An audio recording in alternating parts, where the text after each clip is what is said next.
अस्सलाम वालेकुम नाजरीन, मैंने मुकम्मल कसद उस्मानी टीवी 786 पर अपलोड कर दी है। नाजरीन, उस्मान को किसने रिहाई दिलवाई? आखिरकार कई कबीले पर ओलगान के कहने पर ओलतोगाय ने क्यों हमला किया और तमाम लोगों को क्यों शहीद किया? और आखिरकार इस कबीले की बढ़ती बर्बादी को किसने रुकवाया? किस अदाकारा की एंट्री की गई है? बाला खातून ने बेगम खातून के साथ क्यों गलत रवैया इख्तियार किया और उसे क्यों थप्पड़ मारी? बेगम खातून की सारी हकीकत क्या है और किस अदाकारा की एंट्री की गई है? नाजरीन, तमाम इस आने वाली अपडेट की मैंने मालूमात उस्मानी टीवी 786 पर अपलोड कर दिया है, जो जिस चैनल का लिंक मैंने डिस्क्रिप्शन में लगा दिया है, तो जाकर आप वहां देख सकते हैं।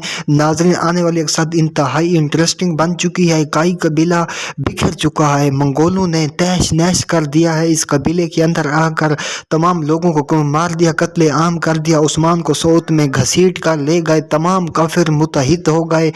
और हलीमा की आखिरकार किस तरह से तबीयत ठीक हुई और उसे ये यकीन होने लगा कि मेरे आखिरकार वालिदैन उस्मान और बाला हैं।